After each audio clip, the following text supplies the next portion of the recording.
Hello and welcome to ProutCast, where we envision yoga as a collective liberation ideology. Today, we're very lucky to be joined by Demeter Russafov, a humanitarian, environmental planner, and social entrepreneur whose work and commitment to social justice has helped to reshape entire communities in Haiti. Born in Bulgaria and educated in the United States and France, Demeter's path has taken him from fine art and environmental planning into leadership roles spanning design, construction, humanitarian relief, and community development. Since 2004, he has directed AMURT Haiti, which has grown over the years into the organization's largest relief and sustainable development program in the entire Western Hemisphere. Over time, this relief and developmental work has evolved into a long-term strategic vision for economic democracy, culminating in the founding of DESPRI in 2014, where he now serves as board director. Started originally in the northwest region of the Anse Rogue, I hope I'm saying that correct, DESPRI's program impacted more than 80 villages, from sea salt production to moringa cultivation, reforestation, and even soil conservation. But despite Haiti's growing political, socioeconomic, and security crisis, DESPRI's interventions have now spread over 4 regions in Haiti, with over 200 full-time Haitian staff, and its primary focus continues to center on bottom-up empowerment, self-determination, and especially empowerment related to Haitian women. Well, we're honored to have you today. Welcome to ProutCast. Thanks, Ishan. Very glad to be joining you. I hope you're doing well. Where are you currently located? Are you currently in Haiti? I'm in the Dominican Republic, very close to the border of Haiti. And what passport do you hold, may I ask, currently? Both Bulgarian and US. Bulgarian, US. You can have joint, right? Okay, so you have no issues traveling? No to and from? problem. Yeah. Okay. Well, that's good to hear. Because I heard a year ago, my father was telling me that it's very difficult for a lot of workers to get into Haiti. I mean, they have to be helicoptered in. I mean, was that your experience, or are you just take a flight, or? Well, yes, it's true that right now most flights are actually prevented. Only one airline company flies into Haiti, and it's very difficult to go in the country from the Dominican Republic. So you have to fly from Miami usually, and as far as passports, everyone can go, but logistically speaking, it's a very hard operation and very costly. How would you say a majority of workers enter the country? Well, I'll talk a little bit about it. AMURT has evolved over the years. We're not anymore dependent on foreigners, and it's 100% Haitian staff. So we have close to 250 Haitian workers, and they're all locally based in the regional offices. The problem is more not the international travel, but the travel in between towns in the country. It's the gangs are beginning to control more and more routes, and it's very hard to move around the country now. Just so the audience is aware, what exactly is AMURT? Because I know you entered through AMURT on a relief mission in 2004. So it would be great if you could give us some background as to what drew you to this work, and just generally paint us a picture of what the situation was in the country at the time you entered. Sure. Going back to, it was 2003. At that time, gangs were not very strong. However, it was a very unsafe period still, the post-Arab State period. There were a lot of kidnappings beginning to happen. So when I went to the country, it was, I remember stepping out of the airplane, and just the sheer heat and vibrancy and smells and noise really hit me. And I realized there's something very different in this place than what I'm used to. I did not go for relief necessarily in the country. I went to build a school. My background was in construction and environmental design, and so my target was building actually schools. And then a hurricane hit. I went to try to respond to the best of my capacities, but this was my first actually opportunity to get involved with disaster. When I arrived in Gonaïve, it was a city that was completely covered by mud, and there were a lot of people who had drowned just a few days ago before, and obviously a lot of suffering, much more than what I have seen in my life. And also I saw I felt the tremendous need of the people, but also the way aid was mismanaged. I could see big trucks, UN trucks for food, just being the food was being thrown in the crowds, and I that's when I realized something has to happen differently, and that's how AMURT started in the country. Actually, I went to a meeting, a UN cluster meeting, and I presented a sort of a different view of managing aid at that time, a different way of managing the food from what we had observed in the field, and we were given the chance to begin operations. Just as a background, AMURT is it's based on yoga principles. It's a very decentralized global network organization, which is non-sectarian, and part of the interesting thing, what appealed to me about the NGO, is that it matched my own spiritual values. And I had practiced yoga in college, and I really liked its philosophy, which is community based, bottom up. And I decided to open a chapter of the organization. And that's the advantage of AMURT. You don't need to go through a big bureaucracy to open a chapter. So all you need is a volunteer spirit, and you need your values to be aligned. And so that's how I started AMURT, with just ideological alignment. And from there on, we just grew. I would say from this very small but significant moment, we began creating a name for ourselves. We started getting known as they would call us the Zen NGO.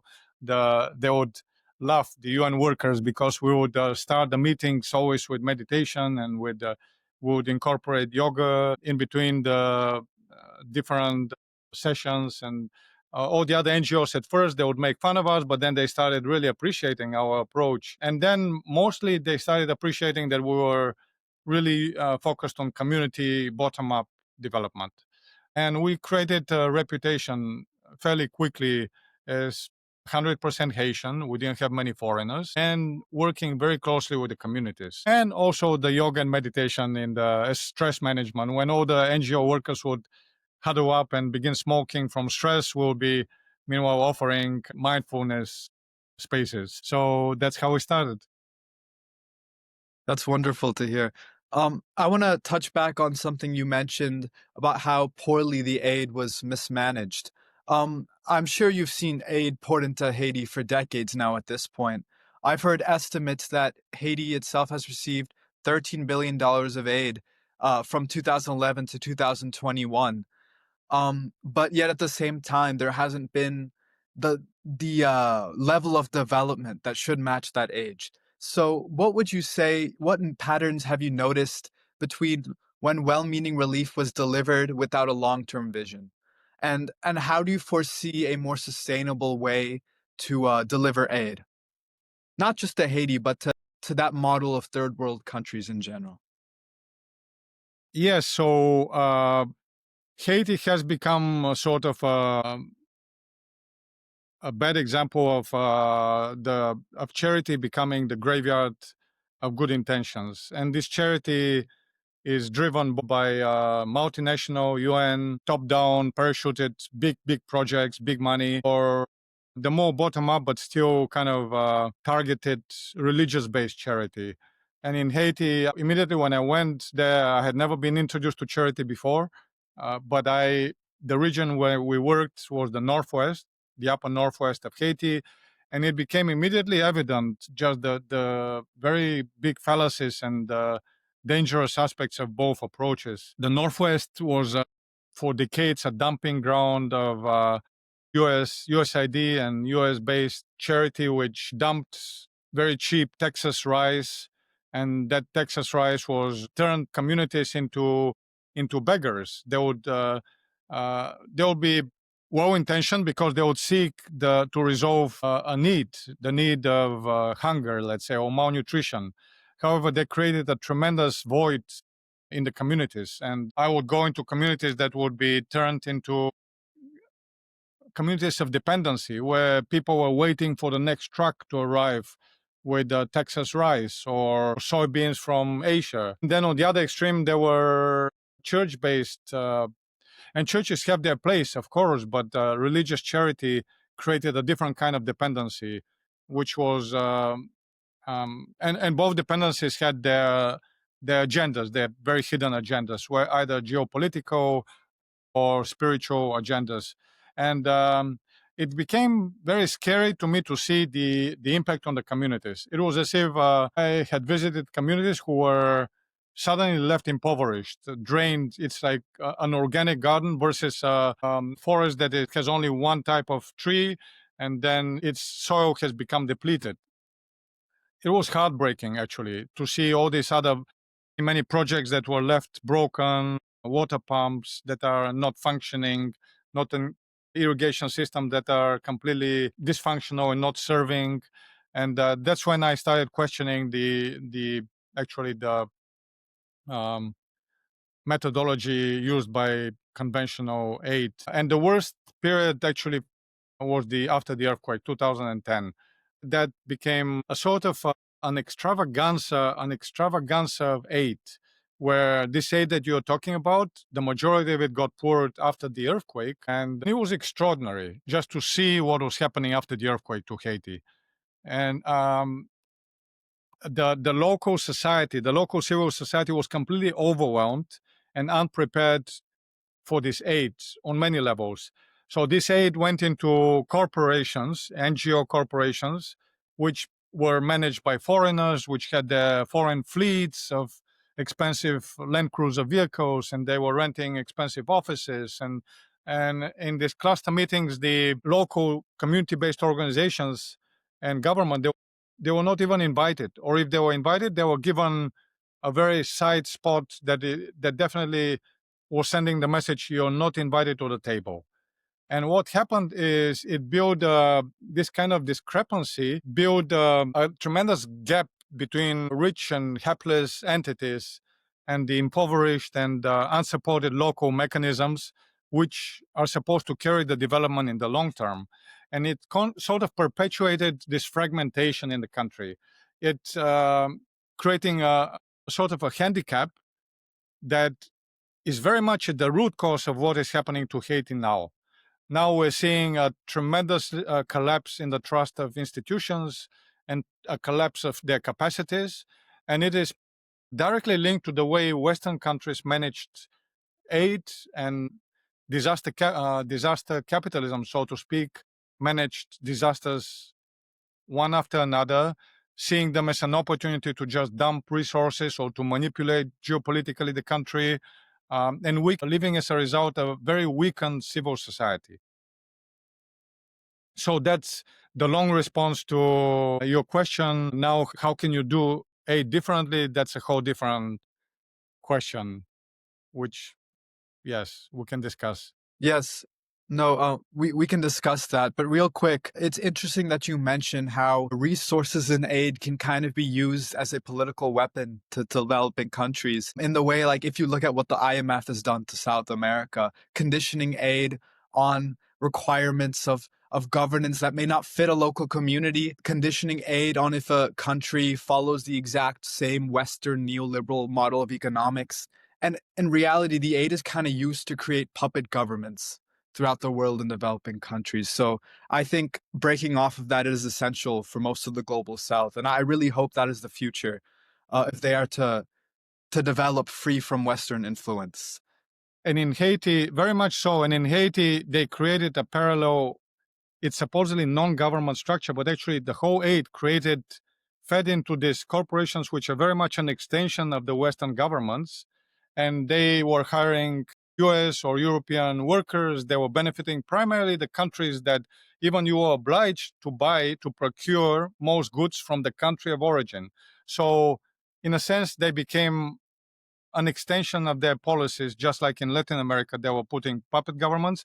In Haiti, they created a whole parallel structure, parallel to the government. So supposedly the government was independent, but actually it was left weakened. And the parallel structure became like an octopus, sucking all these resources and creating their own agendas, perpetuating their own agendas. I see. I see. I actually am not so informed on Haitian politics. What is the current ruling party or government right now in Haiti? Well, Haiti is often given as an example for a failed state. Unfortunately, there are no parties. We're not talking even about parties. It's a complete It's sort of like the Somalia of the Western Hemisphere. So the president was assassinated maybe 4 years ago, 3 years ago. And ever since then, there has been a tremendous vacuum of power. And this vacuum created one government after another, provisional government. And meanwhile, the gangs have taken over 90% of the capital, and they're expanding their control. And politically, there's no movement, no party, and the leadership is split. It's a country which there's no clear indication on how Haiti would emerge out of this current crisis. For the first time, I talked to many Haitian leaders, and they are all shaking their head. And multilaterals, representatives of foreign mechanisms, everybody is at a loss. They don't know what's going to happen to Haiti, primarily because of this long-term geopolitical agendas that left the new colonial interests, left Haiti extremely weakened and coming to this current state of affairs. I hope that after our conversation, our audience will feel a little more motivated based on what the self-help groups that you've basically started through AMURT, and maybe how revolution can be generated from the bottom up. And hopefully and as you'll explain, the self-help group is kind of a way for the people to fight back against years of corruption and neocolonialism autonomously from the ground up, from a local organization. But before we get to that, I just wanted to ask, let's finish up the discussion revolving aid. From a Proutistic lens, what is the key to shifting from short-term aid towards long-term sustainable reliance on a global level? Yeah, I mean, this is the key question, right? It's you're faced as a humanitarian or Proutist, you're faced with tremendous needs in the community. And as a humanitarian, you want to respond very quickly to these needs directly and compassionately. And this is the key. How do you actually connect? How do you serve as a connector between the communities in need and the resources? And I would say some key elements to really be mindful of is that you cannot, as an outside agent, you cannot decide on the community what their needs are. You need to actually facilitate a process where the community themselves decide what their needs are, puts a hierarchy on their needs, and also agrees collectively on the proper solution and proper strategy for meeting these needs themselves. And this brings the second point of agency. The community in the whole process, there needs to be a very intentional and well transferred sense of agency. And what I mean by agency, I mean the sense of self-determination. The community has to be put in the driver's seat. They cannot be just put on the side as a beneficiary, as a vulnerable beneficiary receiving the aid. They need to be from the very beginning, from the conception of their need to the very end, where the project is actually transferred to them and they take care of it until in the long run. They need to be actually driving the whole process. And this is where disaster capitalism has failed, because they come with very short time frames, with big agendas, with big envelopes. They don't trust the community, and they revert to agencies that they trust, so to speak. But the biggest trust is with the local communities and within the community themselves. So I would say the third element is trust. Countries like Haiti, you have to live in one for a long time to understand deeply that probably the biggest challenge they face is the challenge of broken trust. And this is trust vertically and horizontally. Trust within the villages, there's a broken trust between women and men, between the slightly rich and the very poor. There's a lack of trust with the government. There's a lack of trust with the internationals. So this process, the key for this process is rebuilding this level of trust that communities have with each other, with the different institutions that they have to work with. So I would say these are the probably three elements, and now that the fourth element is time. And that's where many have failed, because if you put a very short time frame on aid, you're going to be rushed and you're going to be making mistakes. and you're going to be creating certain imbalances in society. So any sort of process needs to take its own time, and it needs to be process oriented. You need to go through, you need to be committed, you need to be staying with the communities, you need to be accompanying them. So I would say the fourth element, the fourth ingredient is time. So first I would say the bottom up needs, having the community identify their own needs and they actually meet their own needs themselves. The second one I would say is agency, a sense of very strong self-determination and them driving the whole process. And then the third one being trust or horizontal, vertical, creating a sort of a process where the project, the program, does allow the time to build trust. And then the fourth one is time, like long-term, intentional, step-by-step, not rushed processes. Yeah, and I think that gives us some leeway into our next question, which is the self-help groups that you've helped to establish and how these groups have kind of both tried to rebuild that societal level of trust, right, on a micro level, as well as been examples of economic democracy at play. If you could you define what economic democracy is? Because it's a core principle of Prout.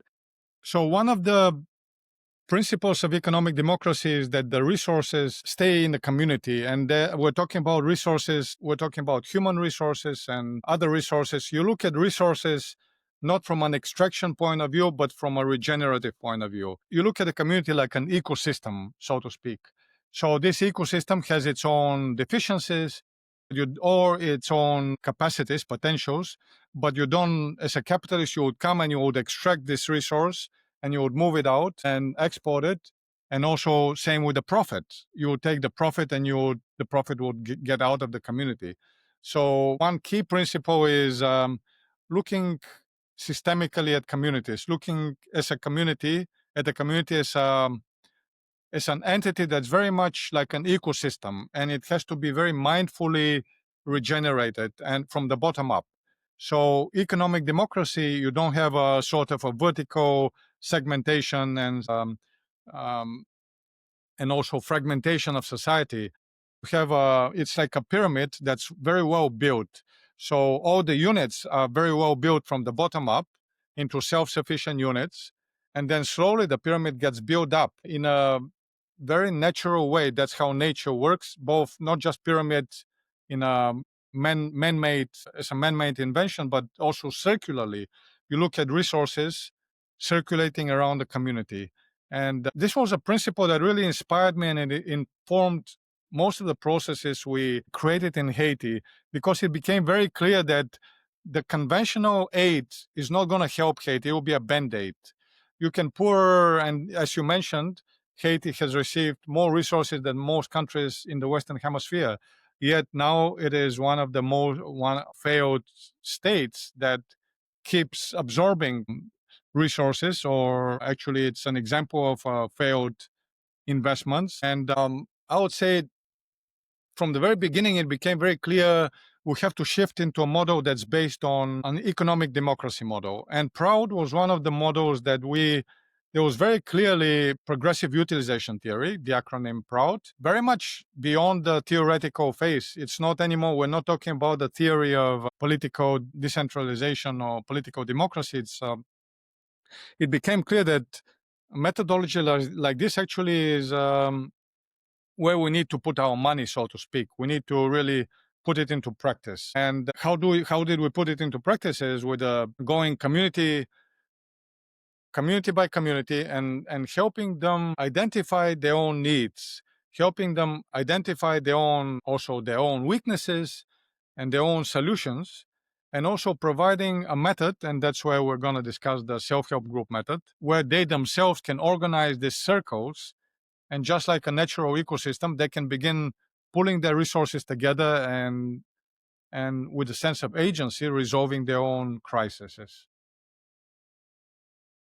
So, from that point, could you explain the work you've done in establishing these self-help groups and how that relates to economic democracy? So in economic democracy, or in the Prout model, there's this whole vision of a society being built from the bottom up in block level units. So the communities are self-sufficient units. And when we started with Haiti, it became clear that we're working with very fragmented communities, fragmented villages, where the leadership, when we would invite people to a meeting, they would invite only the men will come, and they would not invite the women at all. So it was as if the women did not exist at all in society. What we did, we realized that we need to step in the position of a facilitator, and we offered to the women to form these self-sufficient groups, economic units of 20 women, and these 20 women would agree to be accompanied by us over a period of time, and they would meet every week, and we would share with them certain principles that they can then adopt as their own, but basically they own it, they own the process. So the whole idea was that every single woman, when they come every week, they put a coin and they decide what amount they would put in a hat, and this amount would grow over time, and they're going to lend this money among themselves, and they're going to select representatives. So a group of 20 women would select representatives to the next level, which is called the association level. So every self-help group would select 2 representatives to the association level. Once an association has 20 members, it's complete, and then they meet every month, and they're able to address more regional, more, I would say, multi-village concerns. And every association would elect 2 representatives to represent them at the federation level. So we're talking about a pyramid that has multiple self-help groups. Right now we have 5,400 women divided by 20. So we're talking about 200 and 270, for example, self-help groups. And these 270 self-help groups have, let's say, 12 associations. And these 12 associations have 1 federation. Collectively, these self-help groups, they now over the years, they have accumulated a lot of their savings, which up until now in US dollars, their savings come to about 250,000 US dollars. So we're talking about $250,000. That is completely the money of the women in the villages. Now you have to understand, most women, they live on $2 a day. So we're talking about a very limited purchasing capacity. So we started at 0 in 2014, to the point that now these women are the biggest lobbying power in the northwest of Haiti.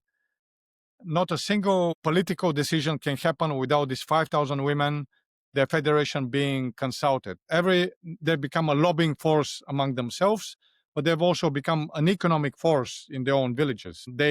Their method of the level of self-confidence has grown, the gender balance in the communities has improved, and they become a big force to reckon with, that lobbies for women's rights in the region. The self-help group approach, which we started using with the women's networks, began informing solely of our other initiatives, from watershed protection to mangrove restoration, and we gradually began looking at the community members not as just vulnerable beneficiaries needing aid and receiving aid.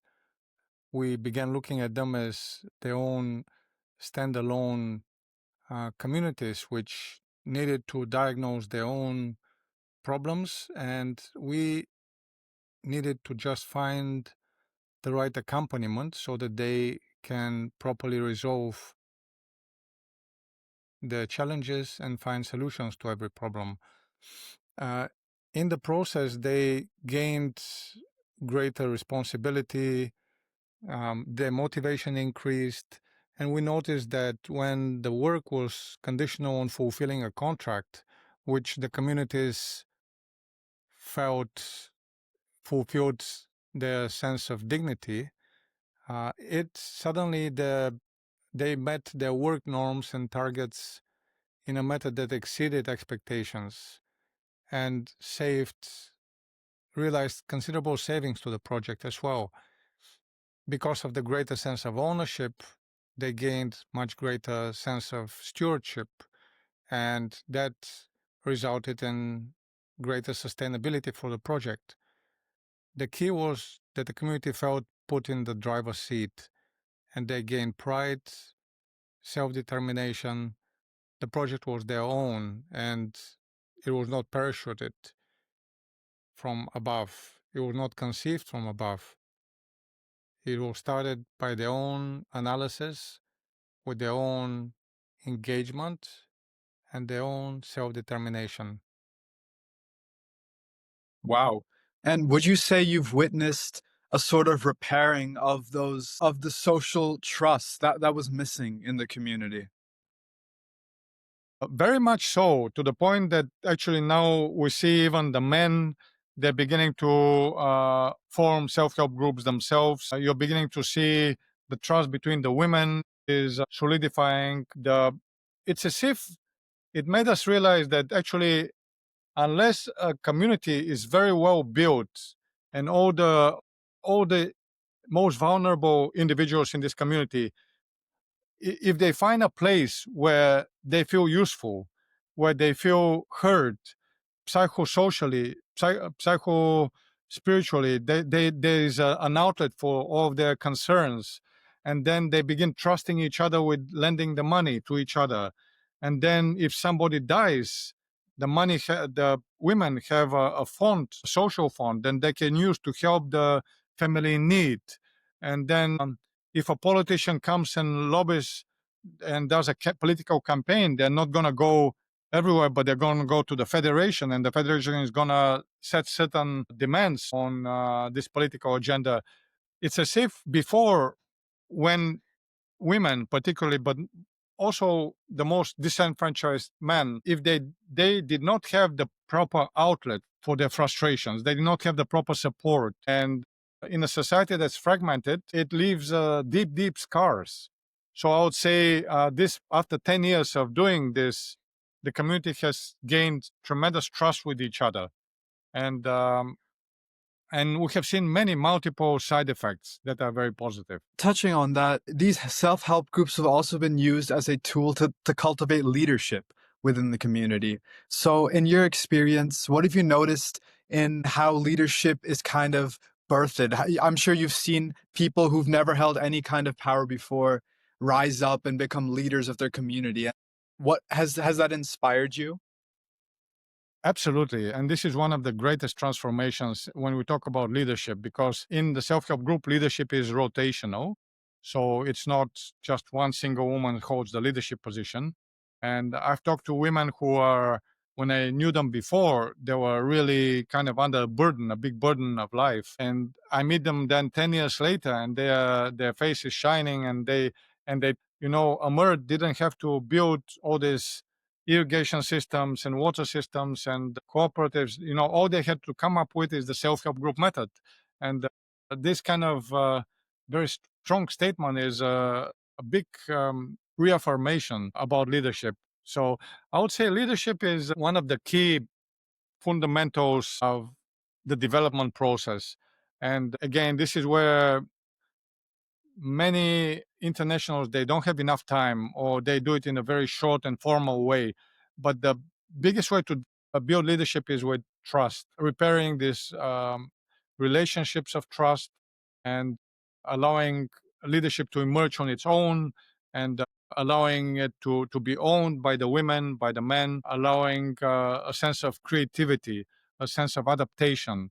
So, for example, it cannot be parachuted. It cannot be just going to a certain training forum and you just learn certain motivational leadership skills.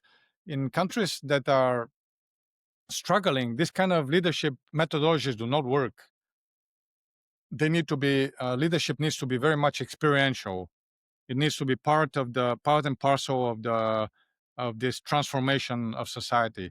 So the whole process needs to be based on leadership, and it has to be egalitarian. That's the key part. Is leadership cannot be, you cannot create a sort of a leadership that it becomes hierarchical, that becomes vertical, because then you're going to perpetuate the same scarcities that exist in society. So leadership has to promote egalitarianism, and it has to be shared. It has to be definitely leadership in the context of economic democracy. How do you balance the need to intervene within a self help group? And I think what's important is that letting these groups kind of grow organically without too much pressure from either you or from outside leadership. You want the sentiment of change to kind of grow from within. So how do you balance that act? Yeah, that's a very good question. And actually, it's where a lot of our lessons lie, a lot of our own mistakes lie there in this kind of question. As an outside agent, you come from the outside and you see a problem that can be very quickly solved. And you tend to already see the solution and you tend to rush and try to resolve it because you are driven by compassion and you want to be as helpful as possible, and you can actually in the process create more damage. I think it's key. It's key to recognize your own place in this process. You're not there to drive things. You're not there to micromanage. As a foreign agent, this is the task. Is the task of the community to actually build their own capacities and handle this process on their own in the long term. So you as a foreign agent, you have to merely walk alongside the community and offer certain parameters of this relationship, certain accountability mechanisms that bring egalitarianism, that help the community heal their schisms, heal their scars. So this you can help with just by serving as a mediator, so to speak. But the moment you begin putting your hand in and begin cooking together and you begin micromanaging, you can actually create much more damage. So this is the key: is humility, not putting your name up there and really being there for your own laurels and for your own visibility. No, you have to learn to step back. One key lesson in building leadership is the understanding of how to let go and how to hold space without taking over and micromanaging the project. And it's a fine line. The key is building local capacities and not giving into the tendency to control 100% of the result and of the process. The main thing is to view yourself as a facilitator, as a vehicle of ideas, and to understand that each person and each team is moved by an inspirational, motivational energy, which is both shared and individual. Our task as a facilitator is to tap into the source of inspiration and help create the right environment for each person in the team and each community member to feel used, to feel not left out, and to connect to the source of energy. Can you share a moment with us, a time where you took a step back and you were worried about what would happen, but ultimately your expectations were exceeded and they really pulled through? That's another great question. I have many of these moments, this kind of like self-realization or moments that helped me as a leader and as a humanitarian. It helped me question my previous perspective. It helped me realize actually I need to step back. I remember one time I was in a big conflict between communities, and I was trying to help actually fix the conflict about water sharing rights. It was the lower villages were the wealthier villages. They were benefiting from the water. The upper villages, the mountain villages, were controlling the water. And there was a tremendous animosity between them because the lower villages used too much of the water and the upper villages cut the water off to them. As a result, there were a lot of needs that were not being met and a lot of anger. And I was at this big meeting, and machetes, people drew machetes and they were going to cut their heads off. And it was a revolution. It was crazy. And I was sitting there in the middle of it, and I had already figured out in my head exactly how it would be. It was like I exactly knew what, but I was an outside person. So, and I was surrounded by 80 people who were gonna kill each other. And I remember this moment. I closed my eyes and I just let go. It was a transformational moment where, okay, I could be killed because some of them were saying that I'm there to steal their water. Other people were accusing me of other agendas because they're so used to foreigners coming to their communities with their own agendas. And I remember this was the moment, one of the key moments where I closed my eyes and I let go. And I just, when I opened my eyes back, it was much calmer. They had put down the machetes, and then I just facilitated a process that just helped the communities themselves figure out a process and finding their own needs. And it was very basic agreement between them. They needed just an external facilitator. They needed somebody to listen to them. They needed somebody to say, okay, what is possible and what is not possible. And at the end, what ended up happening is the mountain villages, they really identified their biggest need was education, and they wanted to build a school. And then I just had to link them with the resources to build the school and to meet the teachers' salaries. In result, they agreed to allow the lower villages to have the water, but the only need was that they wanted the cistern to be in the upper villages so that they can control it, so that the lower villages will not misutilize the water. This was agreed and built. The lower villages were happy. They received their water. They were paying for their water regularly. The upper villages received their school and their cistern. And now, when you go, before, the lower villages could not go to the upper villages at all because they were afraid of being killed. After that, they started celebrating together holidays. The lower villages would go up and celebrate marriages where the water source was, and it became a mingling and a healing of trust. And again, talking about trust, when you let go, when you try to control too much, you don't allow this level of trust to be built by the communities. So this is one moment I would say that comes up very strongly for me, and I think it shifted. After that, I realized AMURT is not there, or me personally, we're not there to just create development. No, we're there as facilitators. Do you believe these grassroots organization models, I mean, with the micro levels of economic democracy you've helped set up, do you think they're specific to the environment of Haiti, or could be applied elsewhere in the global south? Yeah, that's a good question. I would say so. First, these methodologies that we follow, they're not applied across Haiti equally with equal success. We tried to apply them in cities and we failed. So it's very important to explain this methodology works only in rural community that is isolated from the impacts of capitalism, of disaster capitalism, of in an urban environment where people have very little level of trust or link between each other, and where they're more used to the fallacies and benefits of modern life. It's very hard for them to accept a self-help group methodology. So up until now, we continue working in the villages, but this methodology has not expanded in urban settings. Other than that, I would say yes, to answer your question, yes, it is a very adaptable methodology. And in fact, we learned it from Rwanda. We send our facilitators to Rwanda in Africa, in West Africa. And over there's a very vibrant self help group model. And also, there are models like this in India as well, and in other countries in Africa, but all in highly rural settings.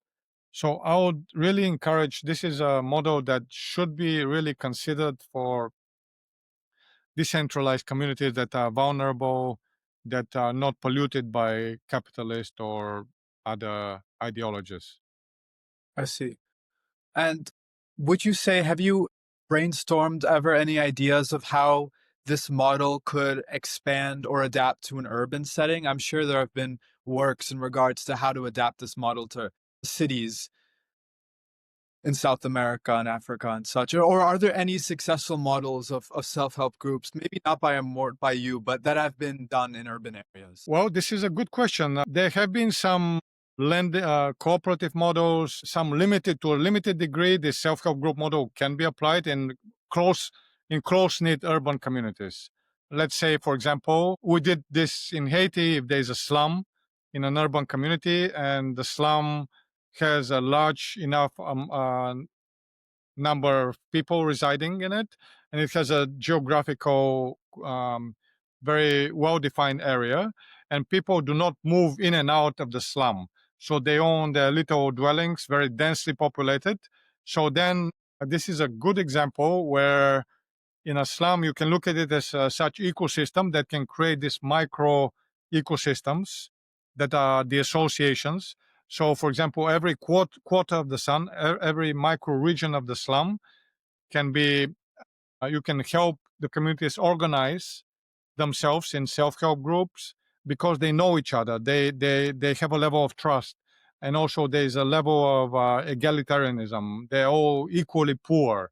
There's no rich and then poor. So this is a good example of a urban setting in Latin America. Many of the favelas in Brazil or in any capital in Latin America, this kind of methodology becomes extremely important, and it can really help organize a slum into a very well functioning community where decision making is shared, communication flows very quickly, and another context is disaster. If there's a displaced camp, internally displaced refugee camp, many of these are in urban settings.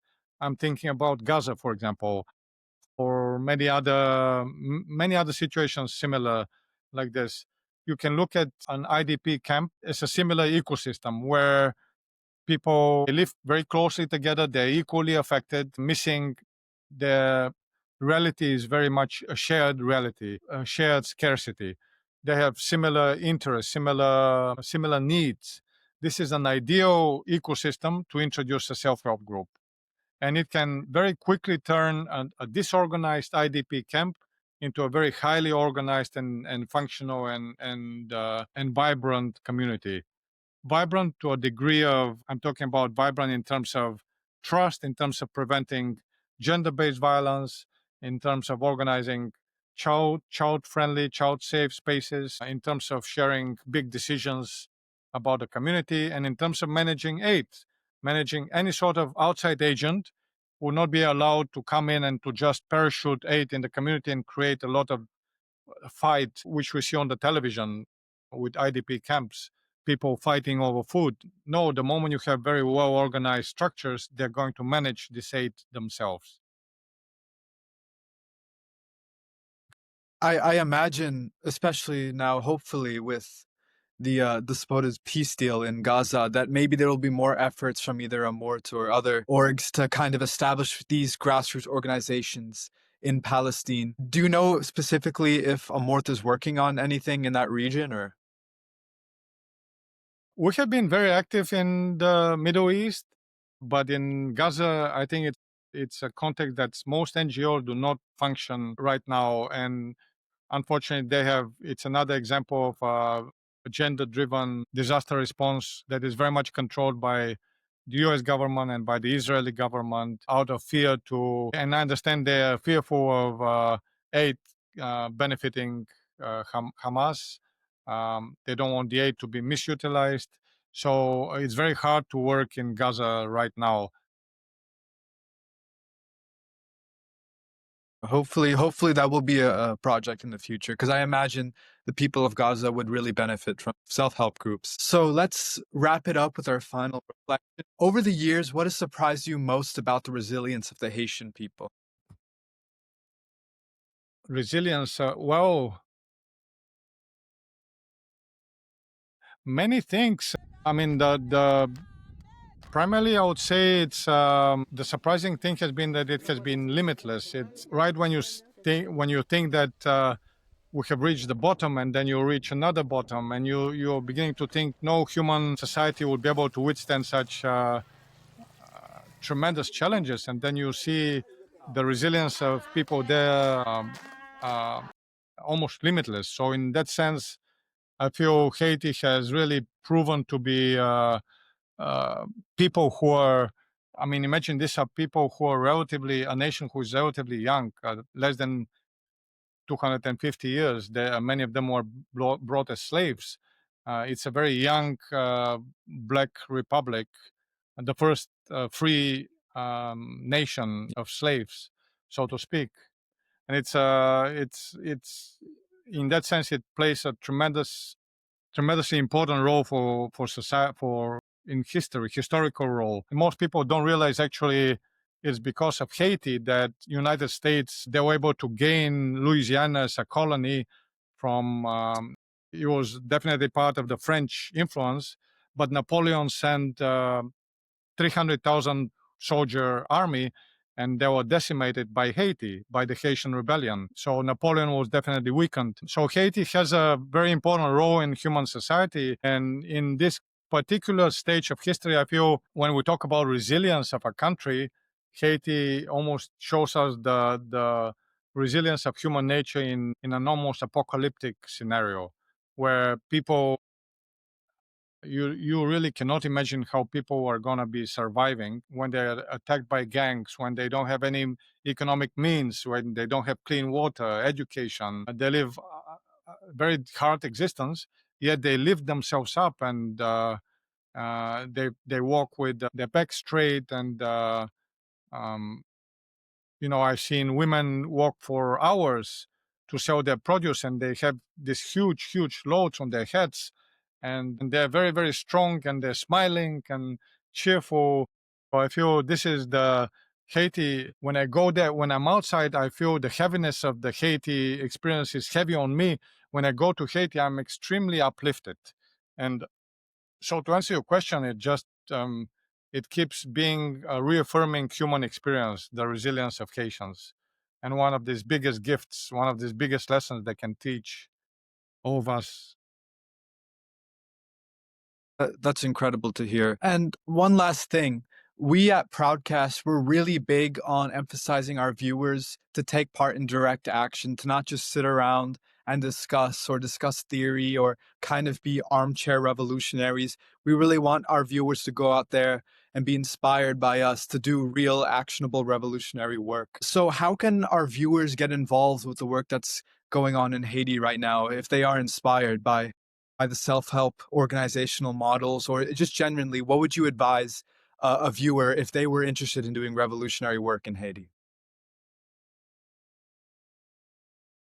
Well, I think the model in Haiti works because it's applied by local people. So it's very hard to think of, to encourage foreigners to consider being involved directly with Haiti. I traveled to Haiti because I know the country, but I would never bring an outsider into Haiti because of the tremendous liabilities. But by itself, I feel the Haiti model does teach us a lot. The Haiti experience teaches us a lot, and it's an example of a society that has an example of a model that can actually build a society from the bottom up. And I would really encourage very strongly people to get engaged with their own communities and to really keep applying all of their resources in any bottom up methodologies, in empowerment methodologies, and to be very much active and direct their lives in a direction of service to humanity, and but also to just to keep looking for models such as this that we apply in Haiti, and maybe support them from a distance, maybe learn from them, maybe internship with other models that are in other safe countries where they can be. But primarily my message is to engage, to really apply in very real life and real life transformational models, and not to lose hope, to keep feeling light. And because ultimately that's what Haiti, that's the other lesson of Haiti and its resilience teaches us, that Haiti, the reason why it keeps shining is because it has a very strong, I feel, spiritual backbone. It's a society which is very much connected to its spiritual heritage, which came from Africa in the voodoo culture practice. It's informed the Catholicism and the Protestant religion. But the reason Haitians shine when you go into Haiti, into the small villages, and you see their eyes shine and their skin is glistening and they're healthy and strong and happy, is because they connected to this source of this energy, this mystical source that guides them. And I feel this is the biggest message I would send. We have to all get connected to this source, to this magical source, and we have to have a higher purpose in life. We have to really encourage this purpose and apply it into a transformational work. Yes, I think that's very important. You don't need to go to Haiti to do this kind of work. Just be active in your own community. We always like to wrap it up by saying, like, take involvement in your local community, join your local co ops, invest in your local community, join your local political boards, try to get involved, always look out for the marginalized groups in your community. There's always something you can do no matter how nice of a community you live in. Even if you live in the suburbs in America, there is still a ton of work that can be done. So please be very hasty with the work, and just make sure that you do more work than just like watching videos, in the sense that, how do I say this? Mm. That your actionable service should be greater than the amount of content you consume, whether it be YouTube, whether it be political commentary. I think that's very important, because I think, especially in my generation, a lot of us can be very complacent just watching social media. But I think it's very important that we take direct collective action, and I'm sure you would agree, And also, Demeter. yes, and now just that, absolutely. And now that while the needs in Haiti are very basic, and the methodology we use is self-help groups because we have to meet very basic needs. The needs in countries like the United States are a little bit different, and they're more psychic and maybe psycho-spiritual. And that's the greatest message, is to we have to all. It's almost like we have to focus on our shining, on our inner shining. We have to keep our purity and our energy and really focus on giving as much to society in order for us to regenerate this shining, to regenerate this kind of on a psycho spiritual level, and meeting all of our other needs to really uplift society in the way that our local communities need. Yes. No, it's really great. I'm really glad we had the opportunity to chat with you today. I hope you enjoyed uh, Same, very much. a Yes. Proudcast. We hope to have you again sometime if Thank it you, fits into. Ishan. You're a very busy man, but we really appreciate this, and I hope that you have a wonderful fall. And hopefully the weather is quite pleasant right now in the Dominican Republic. So I'm hoping you're enjoying that. Thank you very much, Ishan. It was a pleasure for Of me too, course. as well. And thank you for doing No, this work. no, no problem at all. It's my pleasure, and we hope to have you on again soon. So Anytime. thanks. Yeah, yeah. Take care. Take care, brother. Take care.